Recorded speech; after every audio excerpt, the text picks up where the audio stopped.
Hello students, today we will be starting with a new chapter. The new chapter name is Thinkers, Beliefs and Building. So this chapter is present in the history book of part 1 class 12, and today we will be understanding that what are the contents are there in this chapter. So we will be starting with Thinkers, Beliefs and Buildings. First, we will be discussing about the message of Mahavira. Here we will be understanding about those great people, what they have contributed to the society itself. So first of all, here we will be understanding the basic philosophy of the Jainas was already in existence in North India before the birth of Vardhamana, who came to be known as Mahavira. Now, the basic philosophy of Jainas, you see Jainas actually existed in the northeastern part of India. In the northeastern part of India, they came into existence. Also, on the other hand, it was before the birth of Vardhamana. It was before the birth of Vardhamana. You see, Jainism actually existed before the birth of Vardhamana, who was known as Mahavira afterwards. In the 6th century BCE, according to the Jaina tradition, Mahavira preceded by 23 other teachers or Tirthankaras, literally those who guide men and women across the river of existence.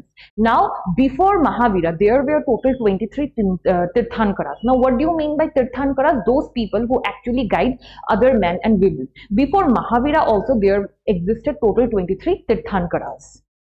Also, if I talk about Mahavira, he came into existence during the 6th century BCE. Now, the most important idea in Jainism is that entire world is animated, stone, rocks and water have life. Non-injury to living beings, especially to humans, animals, plants and insects, is central to Jaina philosophy. Now, according to Jaina philosophy, what they meant, which means every non-living thing has a life and every living thing has a life, which means we can't injure any living thing or non-living thing. Whether it is plant, whether it is animal, anyone, we can't injure anyone. They have actually spreading kindness to each and every individual in our society. Also, on the other hand, they thought that everything is animated, which means everything has a life. According to Jaina teachings, the cycle of birth and rebirth is shaped by karma. Very, very important. The cycle of birth and rebirth is shaped through karma. Jaina has totally believed the philosophy of karma. Whether it is birth, whether it is death, it is being implemented by karma itself. It is being guided by karma itself. Now, asceticism and penance are required to free oneself from the cycle of karma. This can be achieved only by renouncing the world. Therefore, monastic existence is a necessary condition of salvation. Now, if I talk about asceticism and penance here, if you want to be free from the birth of karma or from the cycle of karma, asceticism and penance. Asceticism means the people who roam from one place to another. Asceticism, which means those people are not about to get married. They will never get married throughout their lifetime. This is known as being ascetic. And here penance, which means punishment. So, with the help of asceticism and penance only, people will be getting out from the cycle of karma. In this way, only people will be free from the cycle of karma. This is the philosophy of Jaina itself. I hope so you are clear regarding the Jaina philosophy.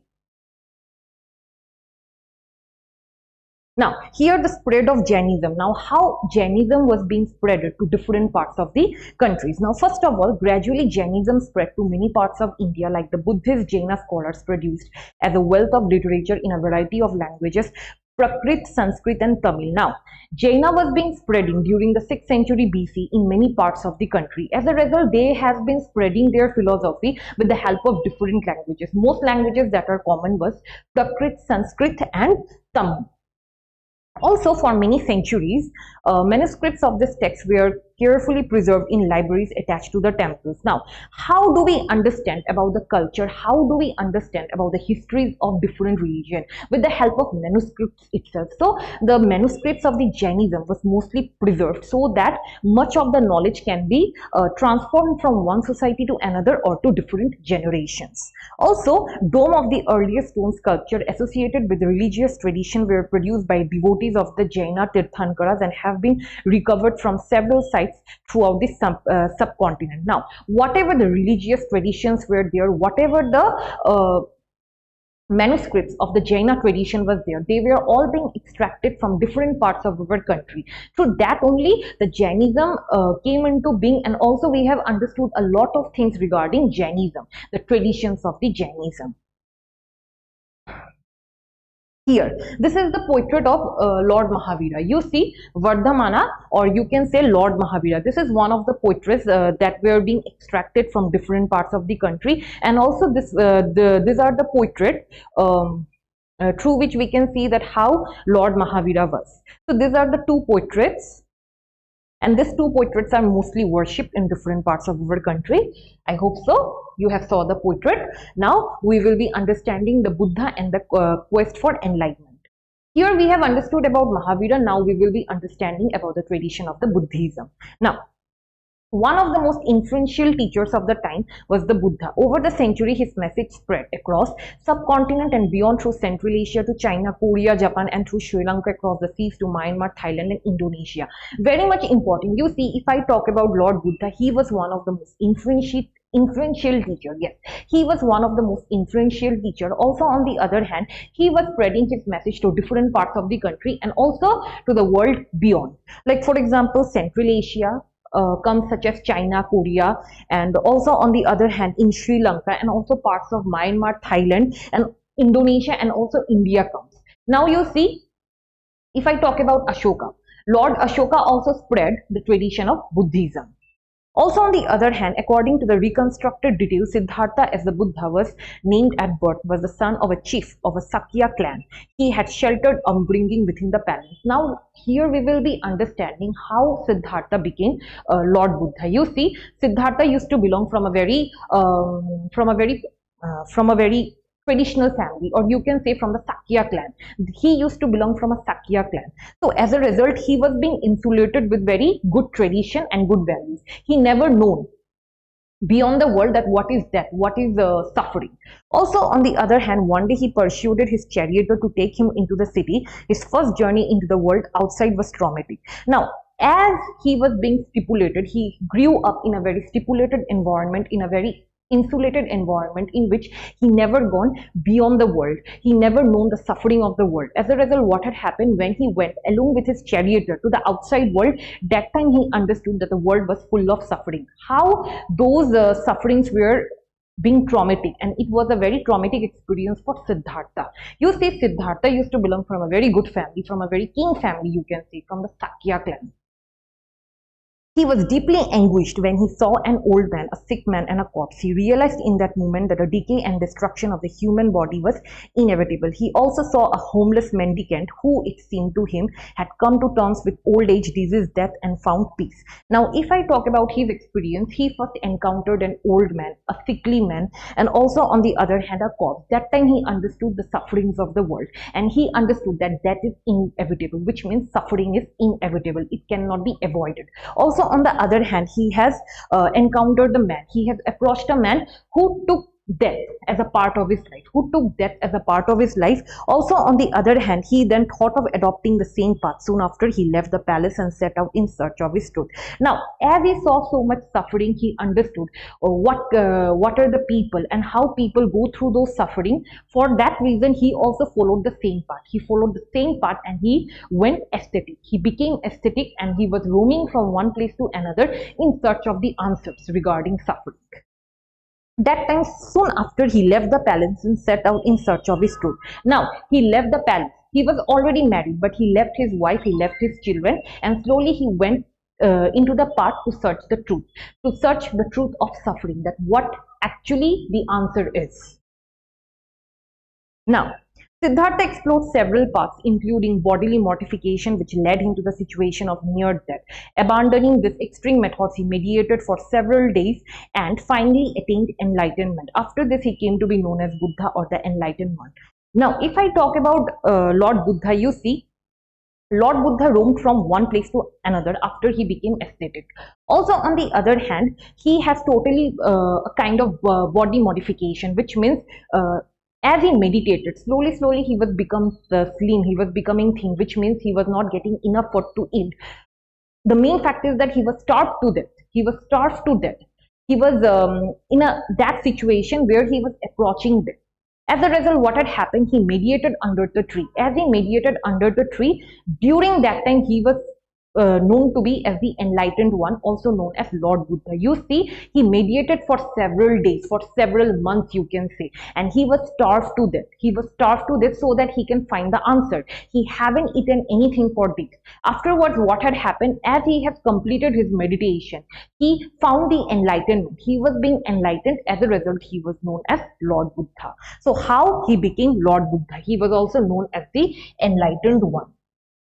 He was also known as the enlightened one. For the rest of his life, he taught Dhamma, or the path of righteous living. Now, what he taught, what he taught. You see his teachings. First of all, his teachings come as Dhamma. Dhamma, which means righteous living. He has taught Dhamma to each and every being in this world, which means he was spreading Dhamma. He was spreading the religious path, which is known as the path of righteous living, which means to live well without any demand. To live well is known as righteous living. So these are the teachings of Lord Buddha. And here you see the portrait of Lord Buddha. This is one of the statue. This is one of the statue, and this is the portrait of Lord Buddha. You see how Lord Buddha is sitting in peace. You can see it. So this picture is from the meditation part when he was meditating. Now, most of the question come regarding Dhamma. You see, Dhamma is the teaching of Lord Buddha itself. Now, here we will be understanding about the teachings of Buddha. First of all, the Buddha teachings have been reconstructed from stories, mainly in Sutta Pitaka. Some stories describe his miraculous power. Others suggest that Buddha tried to convince people through reason and persuasion rather than through displays of supernatural power. Now, if I talk about Buddha, the Buddha's teaching was mostly being found from the Sutta Pitaka. Very, very important. From Sutta Pitaka, his teachings were mostly being extracted, first of all. And second of all, most of his stories were being related to the miraculous powers, that how he has changed the lives of the people and how he has healed so many people. First of all, his teachings were being extracted from Sutta Pitaka. This may come as MCQ. And second of all, most of his teachings were related to miraculous powers, which means how he healed people and how he has changed the lives of the people. Also, it is being said that Buddha never believed on miraculous power, but he used to convince people. He used to convince people with his own teachings. Also, on the other hand, he used to go through reason and persuasion. Yes. He used to go through reason and persuasion and what life is. You see, if I talk about Lord Buddha was a very practical person. So as a result, he mostly believed on reason and persuasion. Also, according to the Buddhist philosophy, the world is transient and constantly changing, is soulless, anatta. Very, very important. The world is transient. Now, according to Lord Buddha, the world is transient, which means the Lord is short-lived. The world is temporary, the world is being short-lived, as it is being said by Buddha. Also, it is known as Annika. Annika means transient, which means it is short-lived, it is temporary. Also, on the other hand, the whole world is changing. You see, our world is not static, it is changing. Day after day, it is being changing. Also, he has said that it is also soulless. There is nothing permanent. According to him, the whole world is transient. The whole world is anatta, which means it is soulless. So as a result, nothing is permanent in our life. Everything is temporary. This is the teaching of Lord Buddha. Also, on the other hand, within this transient world, sorrow is intrinsic to human existence.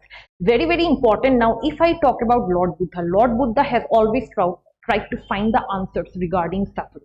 He has always tried to find the answers regarding suffering. As a result, sorrow is the part of our life. Without sorrow, we are nothing. This is the human existence that we are talking about. First comes the transient. Second comes the soulless living. Third, everything is impermanent in nature. Means everything is temporary. Also, on the other hand, sorrow is an intrinsic part of human life, which means sorrow is very much important for our life. You can say it is a part and parcel of our life, as it has been said by Lord Buddha. So this is the second teaching of Lord Buddha. And third comes, it is by following the path of moderation between severe penance and self-indulgence that human beings can rise above this worldly troubles. In the earliest form of Buddhism, whether or not God existence was irrelevant. Now, if I talk about Lord Buddha never used to believe on God. He never used to believe on any permanent idol or something. he said that everything is irrelevant, like God existed or not is being irrelevant, which means according to Buddha, the existence of God is completely irrelevant, which means there may be existence of God or there may not be existence of God, but there is nothing to think about God. Also, it is by following this path of moderation between severe penance and self-indulgence that human being can rise above this worldly troubles. Now, very, very important, the life of moderation. According to him, severe penance and self-indulgence, which means if people punishes themselves, if they go through sorrows and sufferings, then only they will be renouncing the world. Then only they will be renouncing the world. They will be away from the worldly troubles, which means a human being should not demand anything. They should self-indulge himself. On the other hand, they must renounce the world so that they can get out from their worldly troubles, or you can say they can come out from their worldly troubles. So here he said that how people can go out from their suffering, how people can suffer less in this world. The Buddha regarded a social world as the creation of humans rather than divine origin. Therefore, he advised kings and Gahapatis to be human and ethical. Now, according to Lord Buddha, the whole world is the creation of human beings rather than any divine energy.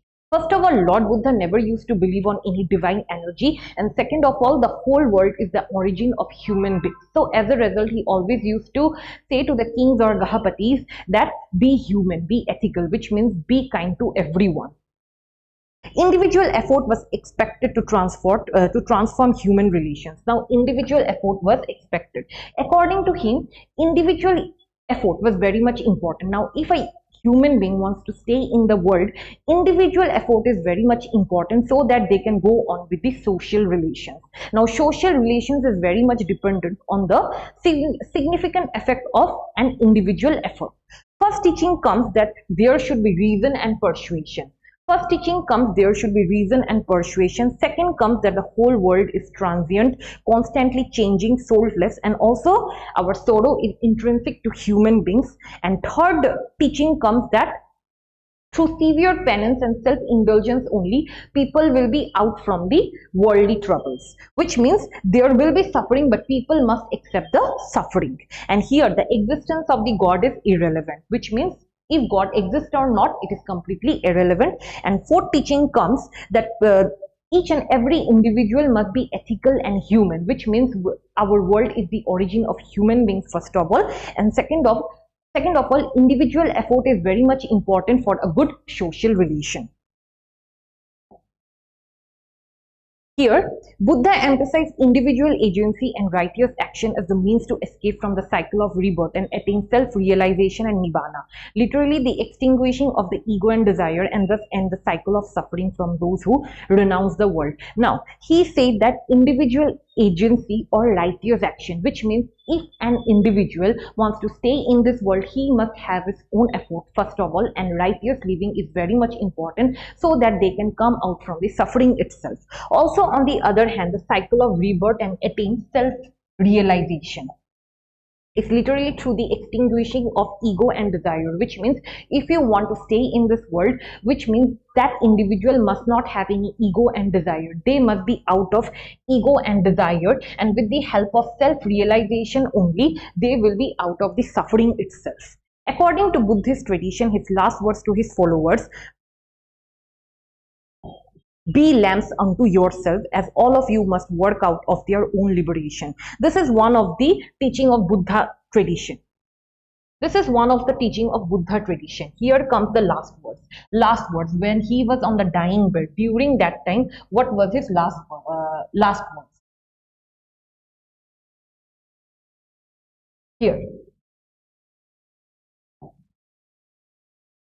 Here, be lamps unto yourself, and all of you must work out of liberation. This is one of the teaching of Lord Buddha, which means become the lamp of your own world so that you can get out of the suffering itself. I hope so you have understood regarding the teachings of Buddha and the teachings of Mahavira.